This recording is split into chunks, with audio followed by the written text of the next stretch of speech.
Welcome to our channel. सबसे पहले हम जानना चाहेंगे सीन के बारे में। आपके माथे पे चोट लगी है, किस कैसे लगा, ये क्या कहना चाह रहे हैं? सो जैसा कि आप जानते हैं तामझाम होता रहता है हमारे शो में। बहुत सारा ड्रामा बिल्डअप होता है। आलिया ये सब करती रहती है, तोड़ फोड़ मचाती है शो में, गिर जाती है, उसका सर पे चोट लग जाती है, वो बेहोश हो जाती है एंड दैट्स हाउ ये निशान आ जाता है उसके सर।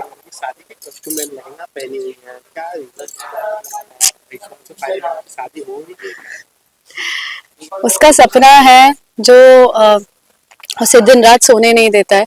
और आयुष्मान उसका इश्क है, उसका जुनून है, उसकी मोहब्बत है, उसकी इबादत है, सब कुछ आयुष्मान है। और हर थोड़े थोड़े दिन में वो बस ट्राई करती है कि कैसे भी करके आयुष्मान से उसकी शादी हो जाए, क्योंकि इनिशियली तो उसकी ही होनी थी बट उससे उसका सपना छीन लिया गया था।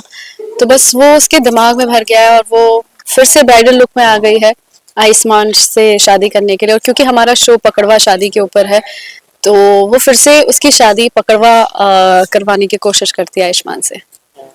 देखते देखते 200 एपिसोड कंप्लीट हो चुके हैं, क्या एक्साइटमेंट यस, था ये 200 एपिसोड? बहुत एक्साइटमेंट था।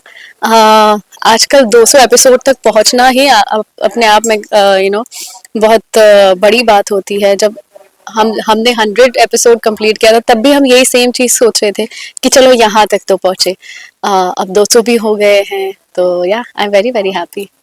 यू नो जब एक 200 एपिसोड का जर्नी तय करते हो तो बहुत सारे रिश्ते बनते हैं और बिगड़ते भी है, तो किसके साथ रिश्ता बना है और किसके साथ बिगड़ा है, क्या बताना? टू बी वेरी ऑनेस्ट, मैंने इस सेट पे अपने आप को बहुत ही ज़ेन मोड पे रखा है। मैं ना बहुत ज़्यादा किसी से अटैच होती हूँ, ना मैं बहुत ज़्यादा किसी से अवे रहती हूँ। I keep a very good balance, I keep it very cordial with everybody. तो मुझे ज़्यादा किसी का ना जाना अफेक्ट होगा, ना ही किसी का मेरी ज़िंदगी में मतलब आना इतना अफेक्ट किया। So I am very very happy. कुछ इसके पीछे रीजन था या पहले कुछ ऐसे हो चुका था या ऑफ कोर्स होता है ना, मतलब truth be told, actors I believe, and when I say actors that includes me also, मैं अपने आप के लिए भी बोल रही हूँ, बट मैं ऐसी कभी रही नहीं, बट मैं बहुत इमोशनल इंसान हूँ। और मैं बहुत आसानी से किसी से भी जुड़ जाती हूँ, और फिर मैं जब जुड़ जाती हूँ और फिर कुछ गलत होता है मेरे साथ तो मुझे बहुत अफेक्ट होता है वो चीज़। तो मैंने अपने आप को इस स्टेट में रख लिया है कि ना अब किसी का आना मुझे अफेक्ट करता है, ना किसी का जाना मुझे अफेक्ट करता है।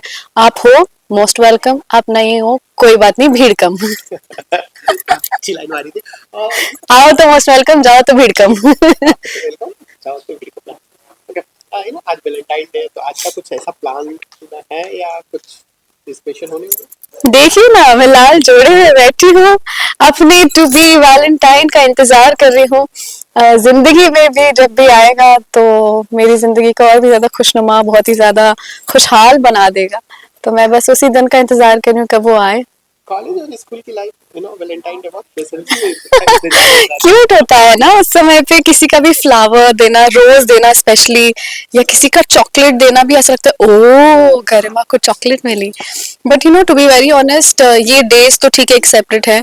मेरे स्कूल लाइफ में बहुत सारे लड़के ना मुझे ऐसे आए दिन मुझे चॉकलेट देते रहते थे, मुझे ऐसे रोज दिया करते थे। और जो लोग मुझे ऐसे सामने फेस टू फेस हिम्मत करके आ नहीं पाते थे, तो वो क्या करते थे, मेरी एक परमानेंट सीट हुआ करती थी, मैं जहाँ पर बैठती थी अपने डेस्क में। तो मेरे डेस्क पे कई बार मुझे फ्लावर्स मिले, कई बार मुझे चॉकलेट मिली है, कई बार मुझे लेटर्स मिले हैं। So that was very very sweet.